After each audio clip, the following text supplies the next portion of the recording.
Hi everyone, my name is Oscar. My name is Jen. And welcome to the final countdown. This is episode 2, Jen. Yay! I think we're on a pretty good roll. 2 episodes in a row. If this is your first time here, more than likely for most of you it will be. We are here to discuss the final countdown leading to the second coming of Jesus. And ultimately what we're trying to do is discuss various topics across news, culture, politics, world events through a Christian perspective. So today we got a couple of things lined up for you. And Jen, I want to start off by discussing deepfakes and AI. Let's do it. So this first video caught a lot of people off guard. And I would like to get your thoughts regarding it. Billionaires are the only minority we should be scared of. They got the power to destroy this country. They don't need your protection. They need your accountability. So that was a really short video. As you can see right here, it has over 10 million views, and I can't see how many likes it received. But over 22,000 comments. I bet it got a lot of likes. Oh, yeah. Everybody wants to talk about billionaires and millionaires being bad people. Yes, absolutely. So the problem is that most people actually thought that the video was real. And that's why it got so many likes and comments, because most people were thinking like this pastor is great, etc.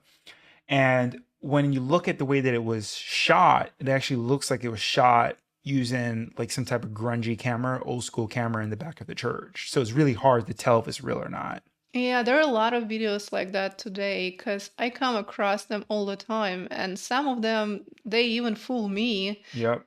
I was just watching a video earlier today about a guy who was walking by and he caught a baby, like a baby was dropped from somebody's window, and the guy caught it. And everybody was like, oh, this is God's will, etc. Can't even tell that it's thank fake. God. You can't even tell it's fake. It's one of the ways to make it pass is to make it grainy. Exactly.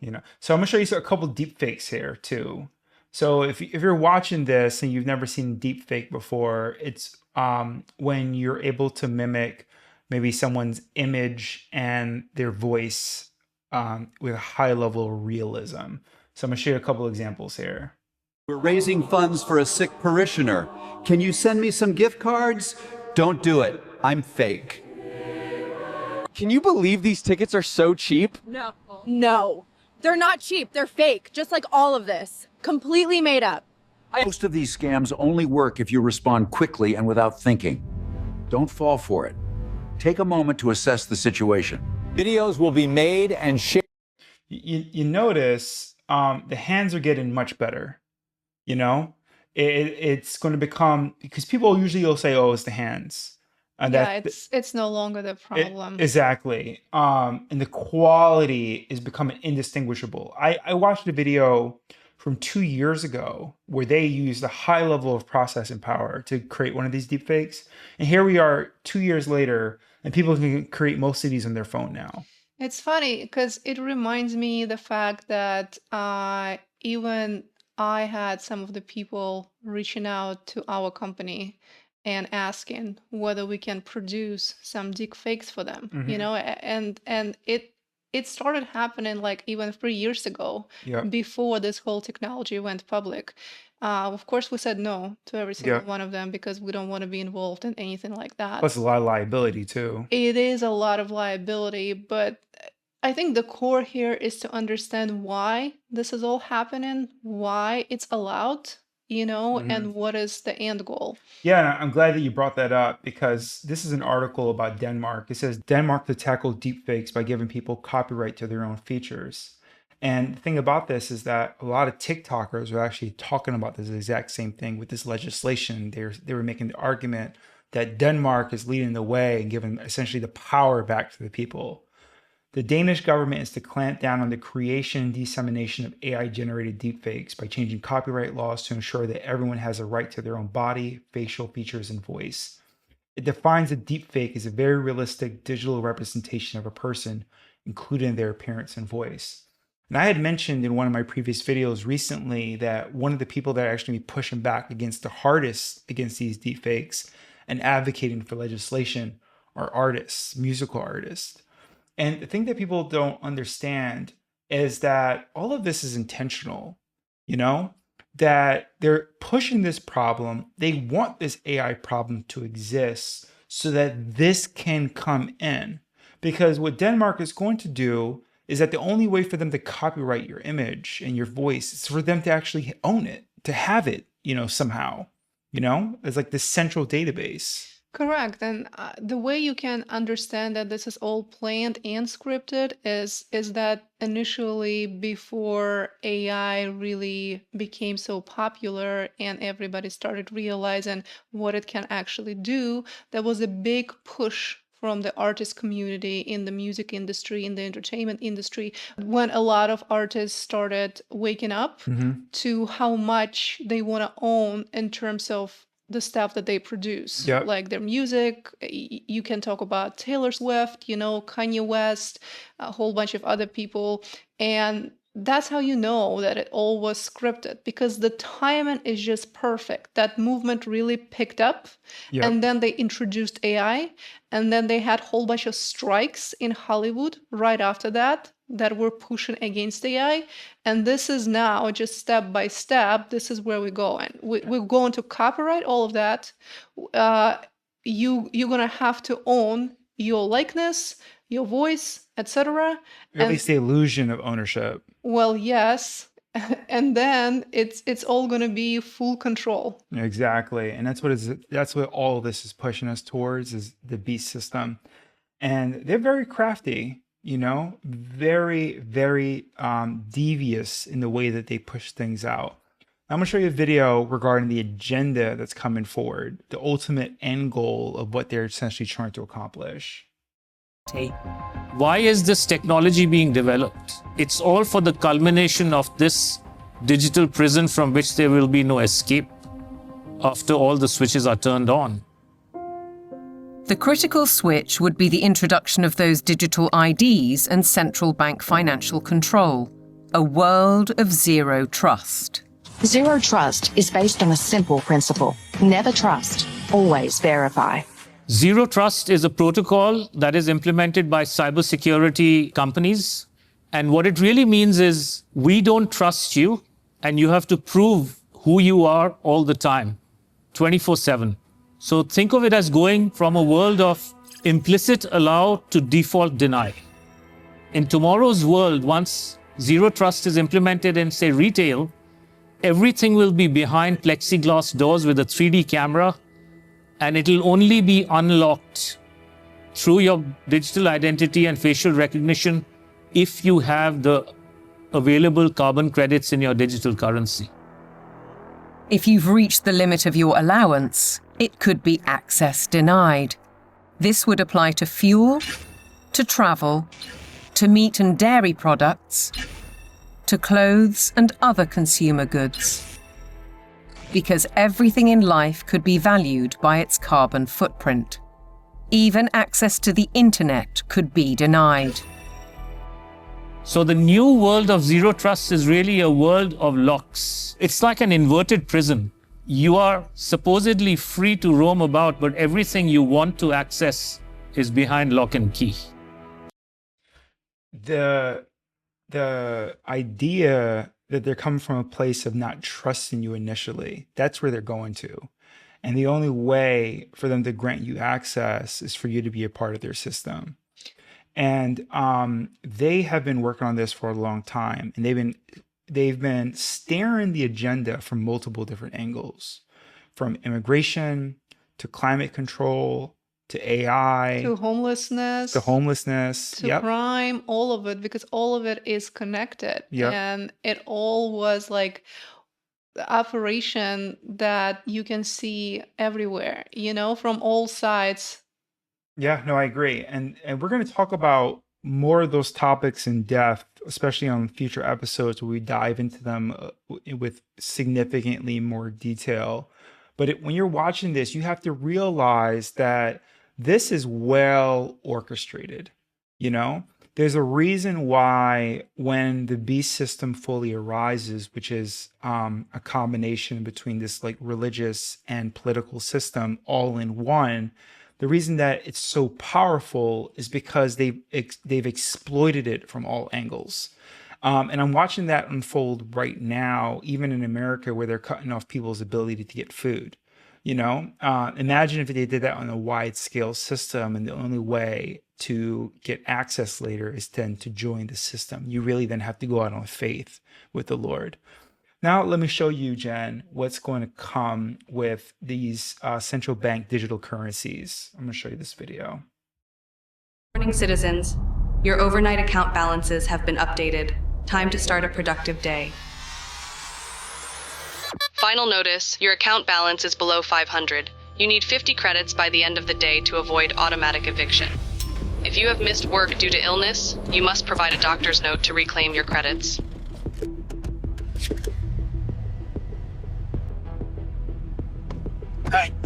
Any extra credits? Please.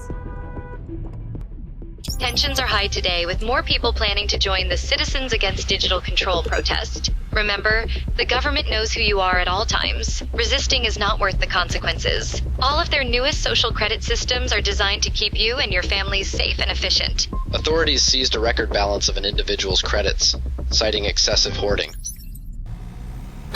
Traffic violation detected. 7 miles per hour over the limit. 75 credits have been automatically deducted. You have to be fucking kidding me. Yep, you got the flu.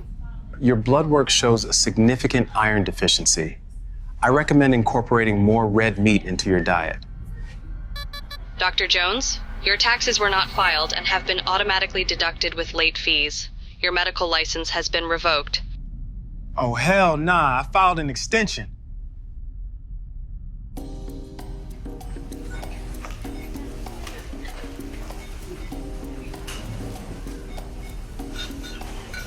Purchase denied. Monthly red meat allowance exceeded. Try mealworms instead.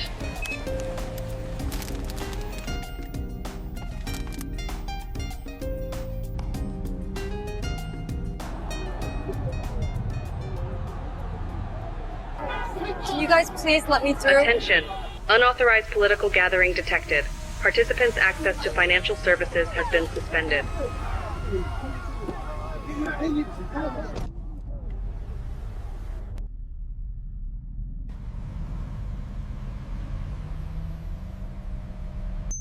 Due to the speeding infraction, your car will be immobilized for 3 days. Fuck you! Take your surveillance policies and rot in hell! You've earned 50 bonus credits for reporting your neighbor's hateful misconduct.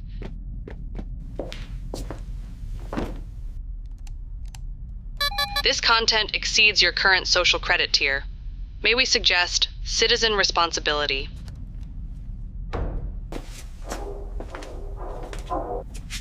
Sarah, open the door. You have been identified by the authorities. Don't resist. Don't resist. Don't resist.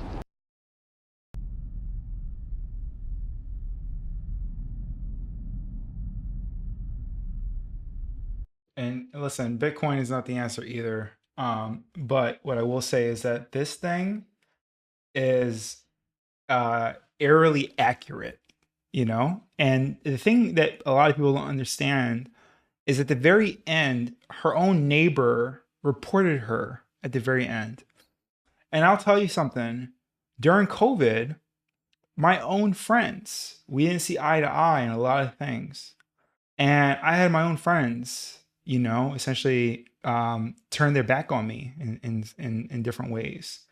So it is very likely that when this system rolls out, when people's backs are against the wall and people get desperate, people that you once thought you can rely upon, you can no longer rely upon them anymore.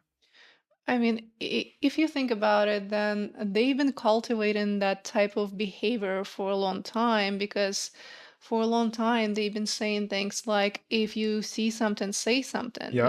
etc. It's not just because, they're trying to provide law and order. Yep. It's much deeper than that. Yeah, no, I agree. They mentioned a couple of different things in there where they said, oh, she went to go purchase something, something about like the carbon credit score was mentioned, and then the limit on red meat. And you're even starting to see right now in other countries. I can't remember where this picture is from. I don't know if it's from the UK, but they have a carbon score on this sandwich. You know, like they're not doing this by accident. These things are rolling in. They're doing it. It's very well calculated, and they're getting people used to it. Let me see here. There's this guy right here. He speaks about what's happening in China. This is before COVID. And I saw some interviews from people in China where they could not purchase train tickets because their social score wasn't high enough. So they were stuck inside their town. In 2017, they already had facial recognition cameras there. So if you jaywalked in Shenzhen, they would immediately detect that and send you a notification. And they would deduct money from your what they call WeChat account. They use two main apps, WeChat and Alipay. So you can actually deduct your money directly from your account. This is 4 years ago. So this is not like some sort of conspiracy theory. It's not something that's going to happen 10 years into the future. This happened pre-corona in China. And so this system in China that exists is extremely advanced. They can detect if it's a man or a woman. They can guess your age. They can detect what kind of car model it is, who the manufacturer is. This is the sort of technology that we see in all these dystopian sort of films and whatever. And people keep putting it off and thinking that this is something that's going to happen later in my kid's lifetime or my grandkids. It's already here. And if this gets implemented anywhere, especially in a Western nation, it's not going away. Israel is already talking about the fourth shot. Then they're going to be going to herpes, and they're going to ask if you're gay. They're going to be asking if you ate 3 pizzas this week because it's unhealthy. If you buy certain books in certain countries, your country doesn't like you. You'll lose points in the social credit score system. So this is already the reality of the world in certain places, and we need to be aware of that. I saw someone discuss how there's a piece of new technology that's coming out where they can identify a person based off of their walk. So the gait in your walk, they now know, oh, that's Oscar 2 miles down the street. And it doesn't even need to be head on. They can do it top down as well. The AI can look at my walk and identify the unique pattern of my walk. That's scary. Yeah, I think I've heard RFK Jr. talking about something like that maybe last week. He was saying how in the future they're going to be able to identify every single person in anywhere around the world, Yeah. basically. I don't think I have that video, but it's certainly not a secret anymore. No. And I think I saw a post regarding Amazon, how they track your reading habits. So they know how far you are in the book, what type of topics you're reading, where you stop, pages that you reread. So all of this is what it's doing is that it's creating a profile. People think that these are innocent things, but what happens when you start to pick up a book, and then that book is then restricted?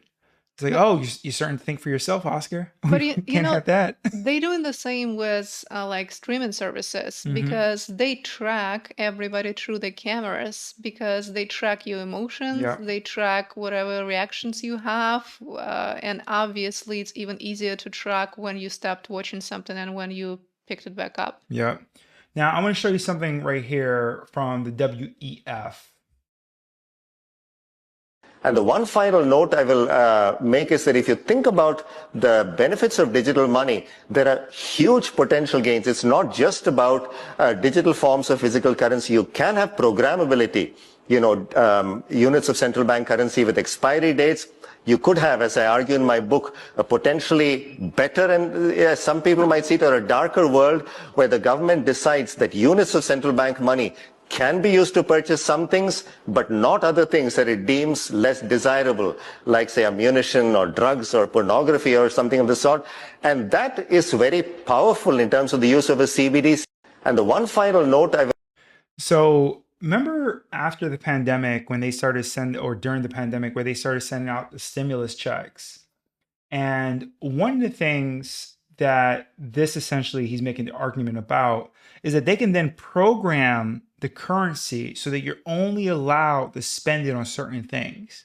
So they push out a stimulus check or even your regular check, and they start putting restrictions on how you can spend it. So like, oh, you can't buy clothes, you can't get soda with this, you can only, we only can buy tomatoes or whatever we restrict you to.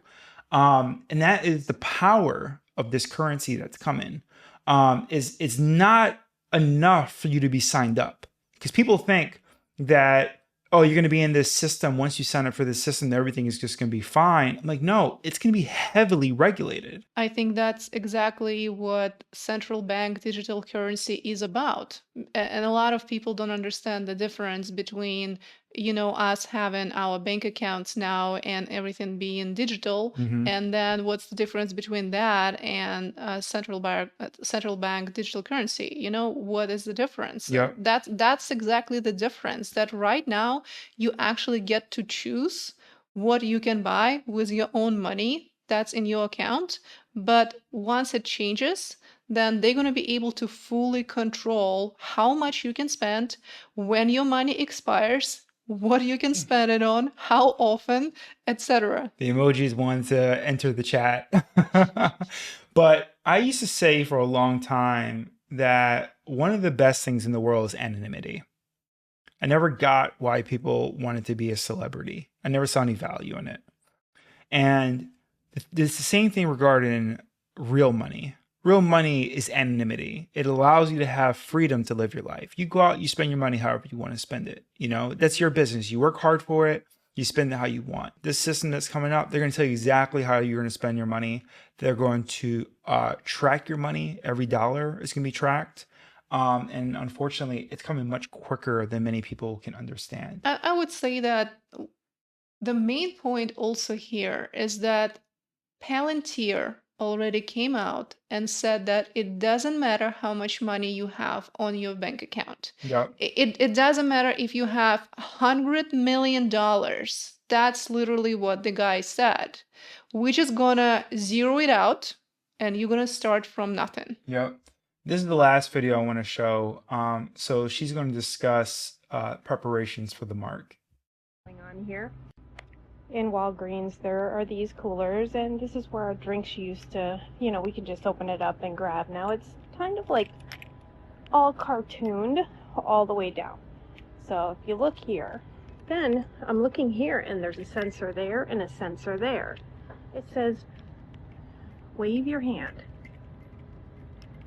Voice assistant coming soon. Okay, pretty soon these doors aren't going to be opening. Really thick, actually. But this is where the food is. So what do you think this means for us as people of the United States of America? What does it mean? Wave your hand. Look at that. Why would that be on a door just to get drinks? I saw people in the comment section arguing that this is because of theft. And what they're doing is they're thinking very narrowly, because theft was encouraged. It was something that they did on a policy level. 100%. To drive a behavior, which then resulted in the end result, which was what they wanted, to install these systems. And then when you install the system, then suddenly you then need access to it. So right now it's going to be very easy. Maybe you just put in your phone with your member of the store, for example, right? And then that goes into, now your fingerprint. And I even go to Whole Foods, and now Whole Foods asks for you to put your palm down to pay. But this is the thing, this is the conditioning. But the people in the comment sections, they're so narrow-minded, they don't understand. They can't see the bigger picture, the 2 or 3 steps that they're planning ahead. It is the conditioning, because you first encourage inflation. Yep. Then as a result of inflation, you encourage homelessness. Then as a result of that, you encourage theft. And after that, you move to control. Yep. So you have to protect your properties from theft. And then after that, the final stage is when you cannot access anything unless you obey and move according to certain rules. Yeah. I think the main takeaway from this video, if I can have 2 main takeaways, is for us to be aware that they are making moves, and they're making moves quite quickly, much faster. And that's not for anything for us to be afraid of. If anything, I think it gives us an opportunity to know, to rejoice that we're closer to the end than a lot of us believe. But then the second thing, so I guess the first thing is for us to have a wake-up call. As Christians, we need to be aware that these things are happening. We need to remove this fairy tale mindset that we have and realize that things are coming, the culmination is coming to an end. And the second thing is that you have to fix your walk with the Lord. I was listening to a preacher, and he was talking about the book of Daniel and how the 3 boys went into the fire pit. And Jesus appeared in the fire pit with them. He didn't stop them from going into the fire, but he was there with their trial. And I like that. But the world will come to trials. And the thing is that a lot of Christians believe that they're going to suddenly just be taken away from this thing if they're going to be spared of the trial that's going to come across the entire world. And I guess my question is, what if you are not? You have to be like those 3 boys in Daniel and be prepared to say, the Lord can save me, but even if he does not, I'm not going to worship the beast. I'm not going to bow to the image of the beast. I think that's the most important part, is a lot of people just want comfortable Christianity. Yep. And that's also something that they've been pushing very hard on everybody. Because when I raise questions such as, would you actually give up on your livelihood to follow Jesus Christ to the end, a lot of people start attacking me Yeah. and saying that, why would you make faith seem unmouthable? Yep. One of the people actually commented that on my X Yeah. account, and I was like, well, you sound like somebody who just does not understand what Christianity is about at all. Yeah. Because if it all was about your comfort and love, then the Bible would have been written completely different, in a different way. Yeah, no, I remember when that person left that comment. I think a lot of Christians are completely unprepared for the days that are ahead, and we're going to be discussing those things more extensively and really diving into specific topics with significantly more detail. But we're just trying to get into our stride here, trying to just show you the formatting that we're aiming for. We're trying to work out the kinks with the podcast ourselves. We hope that you enjoyed this second episode. We try to keep it as short as possible and as brief as possible as far as the videos. If you're enjoying this, please like, comment, and subscribe. Again, my name is Oscar. My name is Jen. Thank you, and we will see you guys again next week. Take care. Bye-bye. Bye.